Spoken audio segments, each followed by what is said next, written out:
Okay, so you're here because you want to know more, right? You want to dive deep, and we are going to do exactly that. That's right, dive deep. That's what we do here. And we've got a really interesting set of sources today. One is a TV review about women behind bars with Trevor McDonald. Okay, interesting. And the other one is about a nature documentary called Supergiant Animals.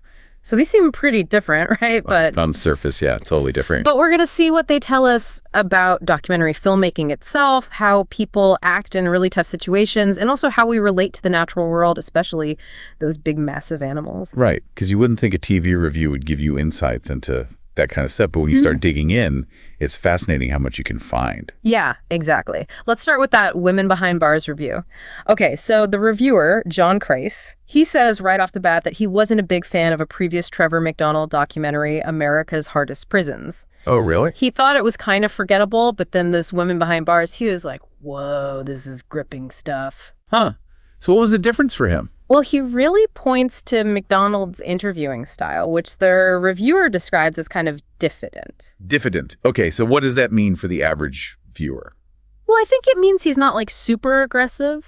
You know, he's not like trying to push people into corners. Right. And the reviewer felt like that actually worked against McDonald when he was interviewing those male inmates in the previous documentary. Oh, so he was too easy on them. Yeah, basically the reviewer felt like he kind of got taken in by their, macho bullshit. Makes sense. So, but his style works better with the women. Yeah, that seems to be the big takeaway here, that same style, this kind of laid-back approach became a real strength when he was talking to the women in this new documentary. Interesting how that works, right? Yeah, and Kreis describes how McDonald would just ask a simple question and then he would just be quiet. Just be quiet. Interesting. Yeah, and that's when the women started to really open up and share these incredibly personal and powerful stories. That's powerful for the viewer. Yeah. That makes you think about how sometimes the most powerful thing you can do is just listen, Totally. And the review gives some really moving examples of what came out of those moments of silence. Okay. I'm curious. Give me an example. Okay. So there's this woman, Paula. She's 28 years old, and she talks about how her father won't visit her in prison. Oh, that's rough. Yeah. And the reason he gives is just heartbreaking. He says it's too hard for him. Wow. So sad. And then we hear about Paula's 9-year-old daughter sending her a message saying, keep your head up. Oh, man. That's got to be tough for her, to be in that situation and to get that message from her daughter. Yeah, absolutely. And then there's Martha, who hasn't seen her youngest daughter since 1999. Wow, 1999. That's a long time. It's a huge chunk of time to be away from your child. Just imagine that for a second. That's got to be one of the hardest parts about being in prison for the viewer. Yeah. And you never really think about that kind of stuff, Absolutely. And then there's this other woman, Desiree, and she talks about how lonely she felt when she first went to prison.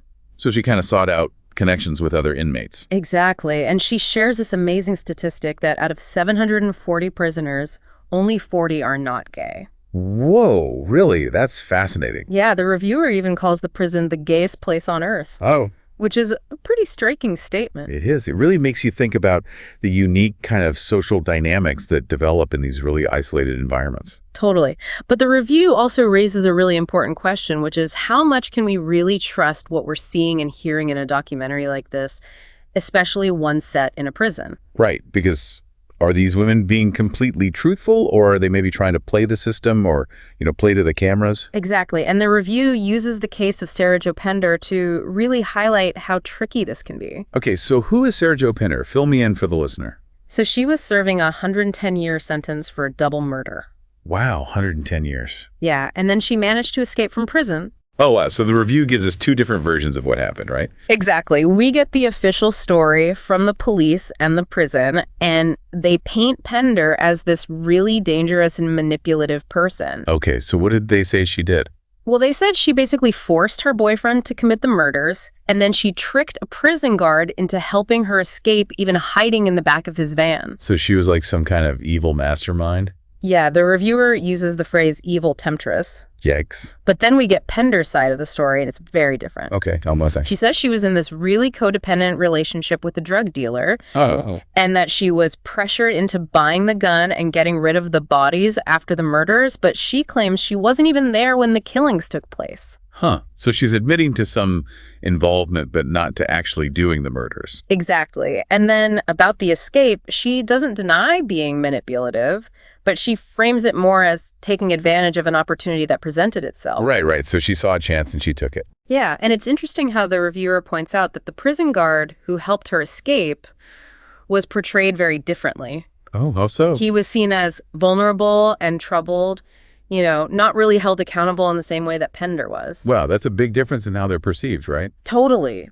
And the reviewer makes it clear that we can't know for sure which version of events is the absolute truth. It's murky, right? You can't really know for sure what happened. But the fact that these two very different narratives exist should make us question what we see in documentaries like this, It definitely adds a layer of complexity for the viewer. Yeah. So when you think about documentary filmmaking, what's the big lesson here for you? Well, for me, it shows how much the interviewer's style can affect what comes out. McDonald's more low-key approach really allowed those women to open up. Right. It wasn't about him. It was about letting them tell their stories. Yeah, and I think that's a really valuable insight for anyone who's interested in documentaries or storytelling in general. Absolutely. Okay, so let's move on to that nature documentary now, Supergiant Animals. Okay, bring on the giants. So apparently it aired on the same night as another wildlife show. Oh, so some competition there. Yeah, and the reviewer starts off by saying that the photography in Supergiant Animals was absolutely stunning. So visually it was impressive. Yeah, big time. But there's a but. Always a but. Despite these amazing visuals, the reviewer wasn't super impressed with the substance of the documentary. Oh, so it was all style and no substance. That's kind of the vibe I got. Yeah, they showed all these incredible animals like crocodiles, elephants, pythons, elegant seals, sperm whales, you name it. Wow, that's quite a lineup. But the reviewer didn't feel like they learned anything new. So what was the problem? Well, they felt like the documentary spent way too much time focusing on the presenter Steve Baxow and his attempts to get super close to these animals. So it was more about the human interaction than the animals themselves. Exactly, and the reviewer's point is that just seeing a human standing next to a giant animal doesn't necessarily teach you anything about that animal. Right, you're not really getting any insight into their behavior or their lives. And the reviewer specifically says they wished they'd seen a few more frames of animals doing animal-y things. That's funny. Instead of watching Baxow change his dieting gear, for example. Right. So it's like they prioritize the spectacle over the substance. Yeah, and I think that leads to an important takeaway about nature documentaries in general. What's that? Just because you're physically close to something amazing doesn't mean you're actually understanding it better.